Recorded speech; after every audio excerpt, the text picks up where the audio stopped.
வணக்கத்துடன் pepper and salt Tamil சொந்தங்களே, நான் உங்கள் Inba. Pepper and salt news என்கின்ற இந்த வலையொலியிலிருந்து உங்களோடு பேசுவதில் நான் உண்மையிலே பெருமைப்படுகின்றேன். இலங்கை நாடாளுமன்றத்தில் பல விடயங்கள் பேசப்படுகின்றன. பல கருத்தாக்கங்கள் அங்கு முதன்மை இடத்தை பெறுகிறது. தமிழ் சார்ந்தவர்கள் என்ன கருத்துக்களை எடுத்து வைக்கிறார்கள் என்கின்ற கேள்வி ஒரு முதன்மையான களத்தை நோக்கி சென்று கொண்டிருக்கின்றது. எனவே அவர்களை சார்ந்த செய்திகள் இன்று ஒரு பிரதான களத்தை பிடித்து கொண்டு இருக்கிறது என்பதை நாம் இங்கு உணர வேண்டியதாக இருக்கின்றது. இந்த சூழலில் பல விமர்சனங்களும் வந்து கொண்டுதான் இருக்கின்றன. அனுரா அவர்களை மையப்படுத்தி பேசுகின்ற பொழுது தமிழரசு கட்சியை சார்ந்தவர்கள் அனுரா அவர்களை சந்தித்த விடயங்கள் ஒரு பரபரப்பு செய்தியாக அல்லது அனைவராலும் அது கவனிக்கக்கூடிய ஒரு செய்தியாக மாறியது. தமிழரசு கட்சியை சார்ந்த நாடாளுமன்ற உறுப்பினர்கள் அனுரா அவர்களை சந்திக்க சென்றார்கள் என்ற விடயமும், அனுரா அவர்களிடம் பல உறுதிமொழிகளை கொடுத்தார் என்கின்ற செய்திகளும் பரவலாக பேசப்பட்டன. ஏறக்குறைய அந்த செய்திகளை மையப்படுத்தி நானும் ஒரு காணொலியில் பேசியிருந்தேன். ஆனால் தற்பொழுது அது சார்ந்து வெளிவந்திருக்கக்கூடிய விடயங்கள் சற்று சிந்திக்க வைக்கிறது. அங்கு என்ன பேசினார்கள் என்கின்ற கேள்வியோடு அங்கு பேசப்பட்ட விடயங்கள் மறைக்கப்பட்டு பொய்யான விடயங்கள் வெளியே வந்து சொல்லப்பட்டிருக்கிறதா என்கின்ற கேள்விதான் எழும்பியிருக்கிறது. 2018 ஆண்டு ஐயா சுமந்திரன் அவர்கள் மீது பசில் ராஜபக்சே அவர்கள் ஒரு குற்றச்சாட்டை எடுத்து வைத்தார். அந்த குற்றச்சாட்டு என்னவென்றால், சிறைச்சாலைகளில் இருக்கக்கூடிய தமிழர்களை, அதாவது சிறைச்சாலையில் விசாரணை கைதிகளாக கொண்டு செல்லப்பட்டு அடைக்கப்பட்டிருக்கக்கூடிய தமிழர்களை விடுதலை செய்ய வேண்டும் என்கின்ற களத்தை பலர் எடுத்துக்கொண்டு போராடி கொண்டு இருக்கிறார்கள். சர்வதேசத்திலும் இது சார்ந்த பதிவுகள் கொண்டு போய் சேர்க்கப்படுகிறது. எங்களுக்கு நெருக்கடிகள் வருகின்றன, அவர்களை விடுதலை செய்ய வேண்டும் என்கின்ற நெருக்கடிகள் வருகின்றன. ஆனால் ஐயா சுமந்திரன் போன்றவர்கள் அதற்கு தடை கற்களாக நிற்கிறார்கள் என்கின்ற பதிவை பசில் ராஜபக்சே அவர்கள் 2012 ஆண்டு ஒரு பத்திரிகையில் கொடுத்த செவிலியில் அவர் அதை குறிப்பிட்டிருந்தார். தற்பொழுது அனுரா அவர்களை சந்தித்த நாடாளுமன்ற உறுப்பினர்கள் அனுரா அவர்களிடம் தமிழ் கைதிகள், அதாவது சிறைச்சாலைகளில் இருக்கக்கூடிய தமிழ் உறவுகளை விடுதலை செய்ய வேண்டும் என்றும், காணிகள் அபகரித்து கொண்டிருக்கக்கூடிய விடயத்திலிருந்து தமிழர்களுக்கு ஒரு பாதுகாப்பு வேண்டும் என்கின்ற ஒரு செய்தியையும் அவர்கள் குறிப்பிட்டிருந்தார்கள். ஆனால் தமிழர்களுக்கு தெரிந்த ஒரு விடயம் அங்கு பேசப்பட வேண்டும் என்பது தமிழர்களுடைய எதிர்பார்ப்பாக இருந்தது. 2 புத்த தேரர்கள், ஒருவர் திரிகோணமலையில் இருக்கின்றார், அம்மான் தோட்டத்திலிருந்து அவர் திரிகோணமலைக்கு வந்தவர். மஹிந்த ராஜபக்சேவின் சகோதரர் கோத்தபய ராஜபக்சேயின் தொல்லியல் களத்தில் அவர் ஒரு முதன்மையான களத்தில் இருக்கக்கூடிய புத்த தேரர் ஒருவர்.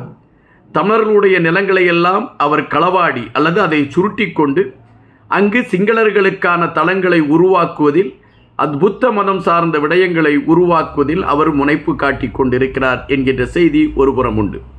இன்னொரு புறம் இன்னொரு புத்த தேரர், அவர் தமிழர்களுடைய காணிகளை எல்லாம் வளைத்து சிங்களர்களை குடியேற்ற செய்து கொண்டிருக்கிறார் என்கின்ற விடயம் தமிழர்கள் அனைவருக்குமே தெரியும். இந்த 2 புத்த தேரர்களை மையப்படுத்திய ஒரு குற்றச்சாட்டை அனுரா அவர்களிடம் வைத்து, இந்த 2 பேரையும் நீங்கள் தடுத்தாலே பெரும் காணிகள் அபகரிப்பு நின்றுவிடும் என்று தமிழ் நாடாளுமன்ற உறுப்பினர்கள் சொல்லுவார்கள் என்கின்ற எதிர்பார்ப்பு தமிழர்களிடம் இருந்தது என்கின்ற கதைகள் வருகின்றன. ஆனால் இந்த நாடாளுமன்ற உறுப்பினர்கள் அனுரா அவர்களிடம் இந்த தமிழ் சார்ந்த விடயங்களை குறித்து பேசினார்களா என்கின்ற கேள்வி இப்பொழுது வேறொரு கோணத்தில் எழும்ப ஆரம்பித்திருக்கிறது. ஒரு இரு இனம் சார்ந்த விடயங்களை குறித்து ஒரு ஜனாதிபதி கலந்தாலோசிக்கிறார் என்றால் அதற்கான உயர்குழுக்களோடு தான் வந்து அந்த நாடாளுமன்ற உறுப்பினரிடம் பேசுவார்.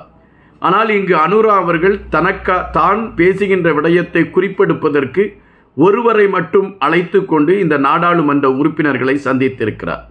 எனவே இந்த நாடாளுமன்ற உறுப்பினர்கள் குறிப்பிட்டிருப்பது போல தமிழர் சார்ந்த விடயங்களை குறித்து அங்கு பேசினார்களா என்கின்றதே பெருங்கேள்வியாக இருக்கிறது. அவர்கள் வெளியே வந்து ஒரு பொய்யான செய்தியைத்தான் சொல்லியிருக்கிறார்கள் என்று ஒரு கருத்து பரவலாக பேசப்பட்டு கொண்டு இருக்கின்றன.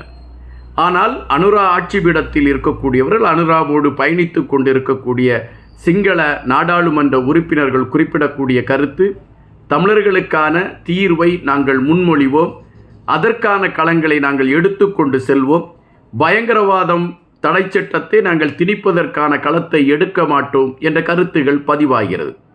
ஆனால் புலம்பெயர்ந்த தமிழர்கள் இலங்கைக்குள் வருகின்ற பொழுது அவர்கள் கைது செய்யப்படுகிறார்கள் என்கின்ற ஒரு வருத்தமான பதிவும் இப்பொழுது பதிவாகி கொண்டு இருக்கிறது.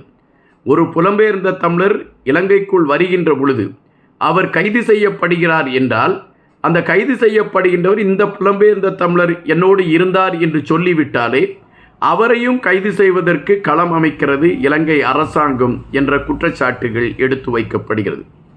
உண்மையிலே அனுரா அவர்களிடம் தமிழர் சார்ந்த விடயங்கள் பேசப்பட்டிருக்கிறதா, தமிழரசு கட்சி அதற்கான களத்தை எடுத்து வைத்திருக்கிறதா போன்ற பல விடயங்கள் இன்று கேள்விகளைத்தான் எழுப்பிக் கொண்டு இருக்கிறது என்பதுதான் வருத்தமான ஒரு பதிவாக இருக்கின்றது.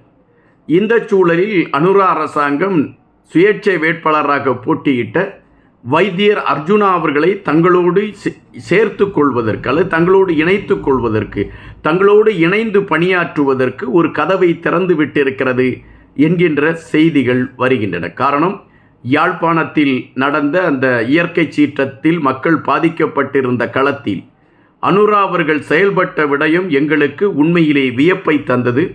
எனவே அவருக்கு பாராட்டையும் நன்றியும் தெரிவித்துக் கொள்கிறோம். அவர் எங்களோடு இணைந்து பணியாற்ற வேண்டும் என்று அனுரா அவர்களுடைய கட்சியின் சார்பில் கருத்துகள் எடுத்து வைக்கப்பட்டிருக்கக்கூடிய களங்கள் இங்கு பார்க்கக்கூடிய ஒன்றாகவே மாறியிருக்கின்றது. அதாவது தமிழ் நாடாளுமன்ற உறுப்பினர்கள் கட்சியின் சார்பில் போட்டியிட்டவர்களுக்கு கிடைக்காத ஒரு வரவேற்பும் ஒரு அரவணைப்பும் வைத்தியர் அர்ஜுனா அவர்களுக்கு அனுராவிடம் கிடைத்திருக்கிறது என்பதாகத்தான் இதை நாம் பார்க்க முடிகின்றது. அனுரா அவர்களுடைய அடுத்த நகர்வாக ரணில் விக்ரமசிங்கேவிற்கு எதிராக நடத்தி இருக்கக்கூடிய ஒரு நகர்வு, மதுபான கடைகளை மையப்படுத்திய விடயத்தில் அனுரா அவர்களுடைய நகர்வு ஒரு பரபரப்பாக இப்பொழுது பேசப்பட்டு கொண்டு இருக்கின்றன.